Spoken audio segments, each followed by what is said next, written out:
بسم الله الرحمن الرحيم. مشاهدينا السلام عليكم ورحمة الله وبركاته، وأهلا بكم في هذه الحلقة بعنوان معجزة النحل ولماذا لا يمكن ترجمة القرآن الكريم إلى اللغات الأخرى، وتبقى الترجمات الأخرى مجرد تفسيرات، مثل أنه أي شخص عارف يعلم اللغة العربية يقدم تفسيرا للقرآن الكريم، لكن ليس هو القرآن الكريم. السبب أن القرآن الكريم هو نص إلهي يعجز العقل البشري أنه ينقله إلى أي لغة أخرى. تعالوا نبدأ. وأنا اكتشفت هذه المسألة من خلال عالم الرياضيات الكندي الدكتور جاري ميلر. وجاري ميلر هو عمل في مجال التنصير وإدخال الناس للمسيحية 15 عاما، فلما قرأ القرآن الكريم أسلم وألف كتابا اسمه القرآن المعجز. من الأمور التي تحدث فيها آية النحل، وقال إن القرآن الكريم هو أول كتاب في التاريخ يقول إن النحل إناث مؤنث. فأنا لما سمعت هذا الكتاب موجود على اليوتيوب، سنتركه في نهاية الفيديو، استغربت جدا، أين قال القرآن الكريم إنه النحل إناث؟ فقلت لبنتي هاتي احضر المصحف، يعني أنا لن تمر علي أي آية بهذا المعنى. وفتحت على سورة النحل آية النحل فوجدت الإعجاز العلمي سبحان الله. وسنرى الآن أن الترجمة لأي لغة أخرى تحول هذا النص من أنه معجزة علمية إلهية إلى نص بشري يحتمل الصواب والخطأ. طيب، هذا هو الدكتور جاري ميلر، وهنا هو بيستشهد بشكسبير. يقول أن شكسبير في مسرحيته يقول أن النحل ذكور وأن لهم ملك. فالعلم الحديث لم يكتشف إلا منذ 250 سنة أنه النحل هو عالم من الإناث وليس فيه ذكور. وأنا ربيت النحل 10 سنوات، وكان عندي كتاب ضخم كده اسمه تربية النحل يعني. وإحنا سنأتي لذكور النحل. ذكور النحل لا تعيش إلا 45 يوم وتنتهي، يعني الخلية تظل تقريبا 5 سنوات بدون أي ذكر أصلا.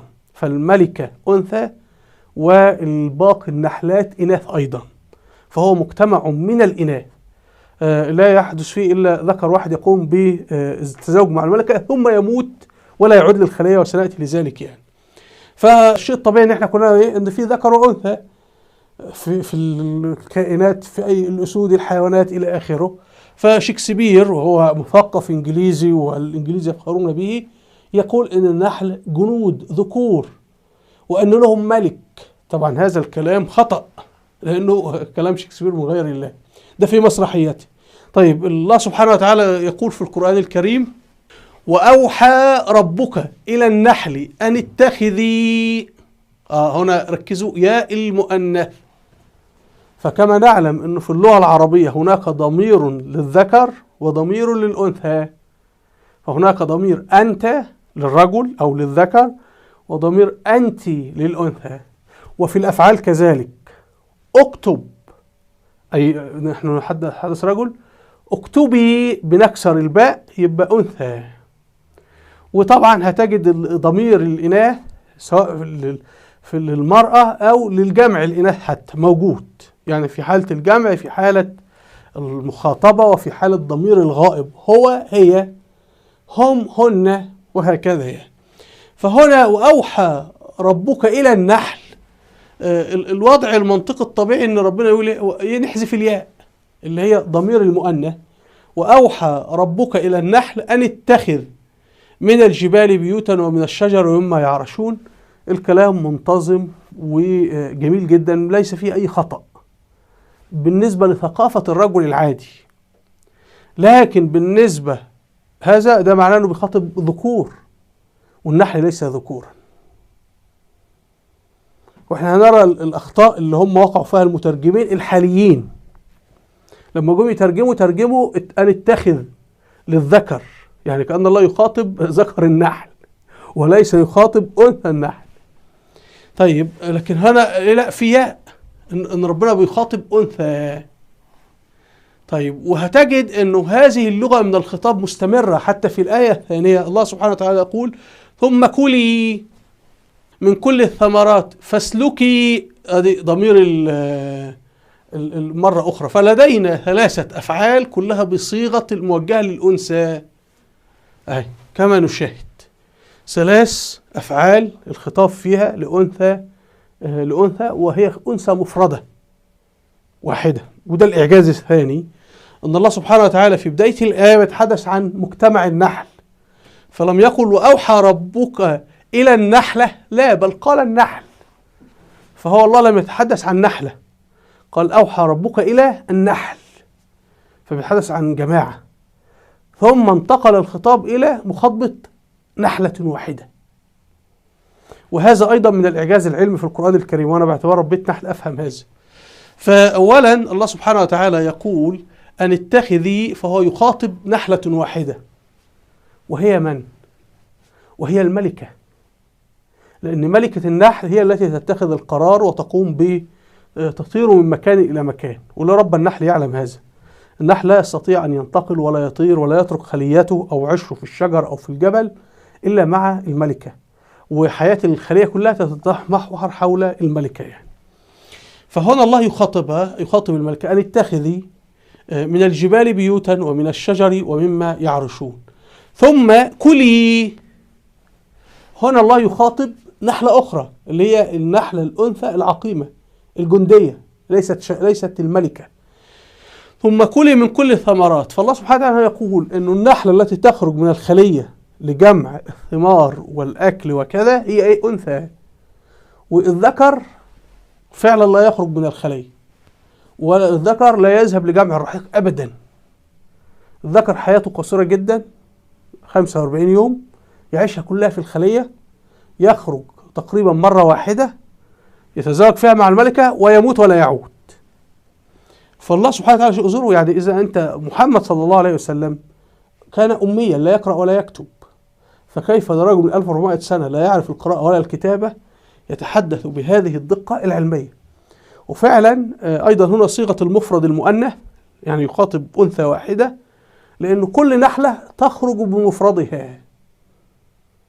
يعني عند الخروج من الخلية للجمع الرحيق كل نحلة تخرج مفردة، لا تخرج نحلتان معا. لكن لما في النحل بيعيش كمجتمع، أوحى إلى النحل. وطبعا الله سبحانه وتعالى يقول في آيات أخرى أنه أي دابة على الأرض أو أي طائر يطير بجناحيه ما لهم أمثالنا، يعني كلهم مثلنا شعوب يعني، ونفس اللغة ونفس الحياة. وفي دراسات كان بيعرضها الدكتور عبد الدايم كحيل، أيضا نتناولها بإذن الله إن شاء الله في حلقة يعني. الدكتور عبد الدايم كحيل له قناة على اليوتيوب جيدة في هذه الموضوعات، اكتب الدكتور عبد الدايم كحيل على اليوتيوب الإعجاز العلمي القرآن الكريم ستجد فيه هذه. فالله يقول من كل الثمرات ولم يقل من الثمرات. فإذا أي ثمر لابد يكون النحل بيقف عليه ويستخدمه. ثم يقول لها فاسلكي سبل ربك ذللا. أيضا يقول الله يخرج من بطونها، جمع ولم يقل بطنها. فانظر الآية بتنتقل من الجمع إلى المفرد إلى المؤنث ثم إلى الجمع المؤنث. ولم يقول الله سبحانه وتعالى يخرج من بطونهم للذكور النحل، لا، لإناث النحل يخرج من بطونها. فيتحدث عن مجموعة من الإناث، وفعلا كلهن يأتين بالرحيق ويقومون بالصب في نفس المكان. فهي ليست نحلة واحدة بل أكثر من نحل. شراب اللي هو العسل يعني مختلف ألوانه، فيه شفاء للناس.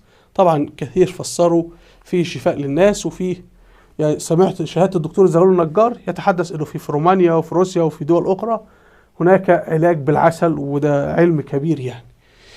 طيب، فهنا كما نشاهد عظمة القرآن الكريم. الأمر الآخر انه الآيات تتحدث انه النحل خلق قبل الإنسان، وفعلا وجدوا نحلة في بورما تقريبا عمرها 100 مليون سنة متجمدة يعني في داخل كهرمان، عكس الإنسان اللي هو حديث جدا يعني على وجه الأرض. وهنجد انه في نفس سورة النحل الله سبحانه وتعالى يتحدث ان في حيوانات خلقت بعد الإنسان. فكيف أمكن للرسول صلى الله عليه وسلم انه يعرف ان الأنعام خلقت، الأنعام اللي احنا بنربيها وبنشرب لبنها ونأكل لحومها خلقت بعد الإنسان، لكن النحل خلق قبل الإنسان، يعني الرسول لم يكن موجودا، ده محتاجين علماء جيولوجيا وحفريات. طيب هنا يا جماعة الحياة الأنثوية للنحل كلهن إناث، فهنا كما نشاهد الملكة هي أكبر نحلة، وهي طبعا تتزاوج مرة واحدة مع الذكر، والباقي الشغالات كلهن إناث، وطبعا لا يتزوجن أبدا، والمجتمع كله مجتمع إناث، والذكر كما قلنا يعيش 45 يوما ويموت يعني، فليس له أي دور إلا التزوج. طبعا نحن نعلم هذه الأمور الآن بموجب العلم الحديث والميكروسكوب وكذا، لكن القرآن قدم وصفا دقيقا تفصيليا لهذه الأمور من قبل. طيب هنا تعالوا نرى الترجمة. لما جم المترجمين يترجموا الآيات أو معانيها للغات الأجنبية ماذا فعلوا؟ عملوا كارثة. وأوحى ربك إلى النحل أن اتخذي، هنا مصير الياء اللي هي ضمير المؤنث هتلاقيه هو حولها take for yourself. your اللي هي من أصلها يو، الضمير يو في اللغة الإنجليزية، الضمير يو في اللغة الإنجليزية معناها أنت للفرد أنت، وأنتما للاثنان، وأنتم للجمع، وتشمل أيضا المؤنث الفرد أنت، وللمؤنث أنتما، وللجمع أنتن. فإذا لو جينا نرجع النص الإنجليزي للنص العربي نقع في لخبطة كبيرة، إنه هل أنت كنت بتخاطب ذكر، يعني إنه بتقول إن ربنا بيكلم نحل ذكر ولا نحل أنثى، ولا نحل أنثى وذكر ونحلة واحدة، ولا نحل جمع؟ لا نعرف. فضمير يو في اللغة الإنجليزية هو ضمير مبهم وغامض، اللي هو ضمير أنت أنتم أنتم كل حاجة، وهيتكرر الأمر في اللغة التركية كما سنعرض الآن. فإذا الإنجليزي الذي يقرأ هذا النص، يعني لو عالم في مجال النحل، عالم أمريكي، عالم بوذي هندوسي، ويعرف اللغة العربية ويجد أن القرآن بيخاطب نحلة مؤنث، يتعجب ويعتنق الإسلام. فإن قرأ النص الإنجليزي لا يفهم. وهنا المترجم لم ينتبه، يعني كان مفروض أن هو يضع بين قوسين أن المقصود نحلة أنثى فقط وواحدة. شوفوا محتاج حتى يضيف 3-4 كلمات، هو لم ينتبه، ولو انتبه محتاج يضيف أكثر من 3-4 كلمات. فتجد أنه حتى الإعجاز في القرآن أدي حرف الياء ضمير فقط، كي يترجم هذا الضمير الحرف الياء محتاج يضع 2 أو 3 كلمات. وحتى كلمة اتخذي هاي كلمة واحدة، هو ترجمها إيه؟ ترجمها 3 كلمات في اللغة الإنجليزية، وبعد ما ترجمها 3 كلمات أي الكلمات أي كلمة واحدة في العربي لا تزال رغم أنها كلمة واحدة فيها معنى أكثر. فكلمة اتخذي أو فعل اتخذي في اللغة العربية يعني فعل اتخذي اسكني يعني، وأنت أنثى، وخذي لنفسك اسكني في هذا. لكن هنا take for yourself، فلم يحدد هي أنثى ولا رجل ولا امرأة ولا أي حاجة. طيب فانظروا، احنا محتاجين نفك الكلمة العربي ب5 كلمات انجليزي. طبعا هنا تقصير في الترجمة. وبعدين هنا ده في موقع موسوعة القرآن الكريم على الانترنت قالوا طب هناخد ترجمة من واحد تاني اسمه تقي الدين هلالي مسلم ومحسن خان، وترجمه خطأ أيضا take you habitation، أيضا نفس الخطأ. هنا ترجمة أخرى، هنا أيضا ترجموها إيه؟ yourself، أيضا نفس الخطأ. انظروا. طيب نأتي للغة التركية نفس المشكلة، أيضا الفعل اتخذي هنجد إن هو عامل راح يترجمه إيه؟ كاندين، لنفسك. يعني هو أيضا كي يترجم للتركي ترجم كلمات كثيرة، يعني كلمة واحدة كي يعطيها المعنى الموجود في الكلمة العربية الواحدة يحتاج أكثر من كلمة. وفي النهاية لم يقل إنها أنثى، كان مفروض يكتب بين قوسين إنه بيتحدث عن نحلة أنثى. فسألت صديق تركي قال لي والله نحن بنفهم هذا، يعني بنفهمه لأن احنا نعلم أن النحل كذا وكذا. قلت له أنت علمت؟ قال لي والله قرأت كتاب أو قرأت كذا. إذا أنت علمت يعني أنت من مصدر خارجي، لكن القرآن هنا بدون مصدر خارجي. يعني قال لي مثلا في قصة سيدنا يوسف، قال سيدنا يوسف قال، هو ذكر يعني، وزوجة العزيز قالت. في التركي هي قال للرجل وقال للأنثى، فأنت لا تعرف. أقول هنا بتحدث لخبطة في الترجمة، فبيبدأ المترجم يقول قال سيدنا يوسف وقالت المرأة، فلابد يضيف كلمة المرأة، يعني قال الرجل قال المرأة، قال سيدنا يوسف قال المرأة. العربي طبعا بيبقى مختصر لأنه خلاص في حرف إشارة على أنه هذا أنثى أم ذكر. هنجد أيضا الآية الثانية الترجمة خطأ أيضا. الله يقول ثم كلي من كل الثمرات فاسلكي سبل ربك. هنا أيضا هتلاقي استخدم الأفعال كلها، أنت لا تعلم إن كان بيتحدث عن ذكر أم أنثى.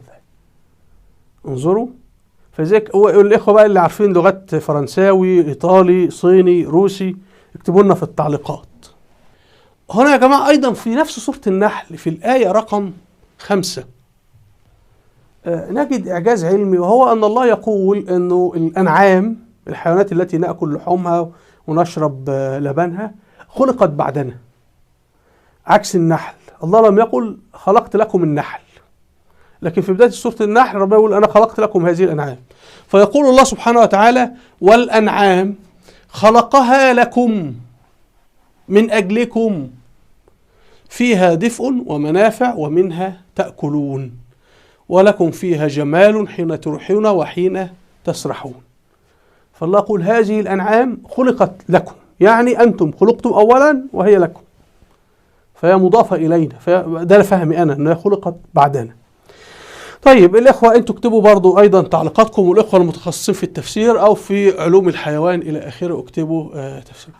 الدكتور عبد الدائم كحيل له قناة على اليوتيوب أيضا في الإعجاز العلمي والقرآن الكريم، ولكن هو بيدلي بملاحظات أخرى حول هذا الأمر. فيقول أنه جينات النحل، الكروموسات بتاع النحل كام عددها؟ 16. طيب وسورة النحل رقمها في القرآن الكريم السورة رقم 16. هل هذا التوافق في الرقم صدفة؟ ثم يقول أنه عدد كلمات الآية وأوحى ربك إلى النحل هي أيضا 16 كلمة، وعدد الحروف المستخدمة من اللغة العربية الواو والألف والحاء والياء والراء والباء إلى آخره إلى العين، هذه الحروف أيضا مستخدمة 16 حرفا.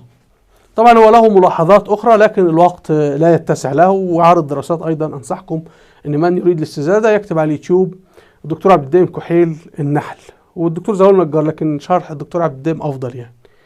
وممكن نجد آخرين شرحوا لو في ناس متخصصين في الأحياء أو في علوم الحشرات أيضا، لو ترسلوا لي إذا كان هناك من تناول بالشرح من علماء المسلمين لهذه الآيات من المتخصصين في علم الحشرات. أرجو مشاهدينا أن تكون الصورة قد وضحت. وفي الختام هنا كتاب عالم الرياضيات الكندي جاري ميلر، كتابه القرآن المعجز، أرجو الاستماع إليه. هنا في فيديوهات على اليوتيوب أرجو مشاهدتها. أسفل الفيديو رابط صفحات على الفيسبوك وتويتر ورابط قناة على التليجرام، أرجو الاشتراك فيها. هنا قائمة الفيديوهات الوثائقية والتاريخية، أرجو أن تشاهدوها الأئمة في مجال التاريخ. أرجو منكم الاشتراك في القناة بالضغط على هذا الزر. وإلى اللقاء والسلام عليكم ورحمة الله وبركاته.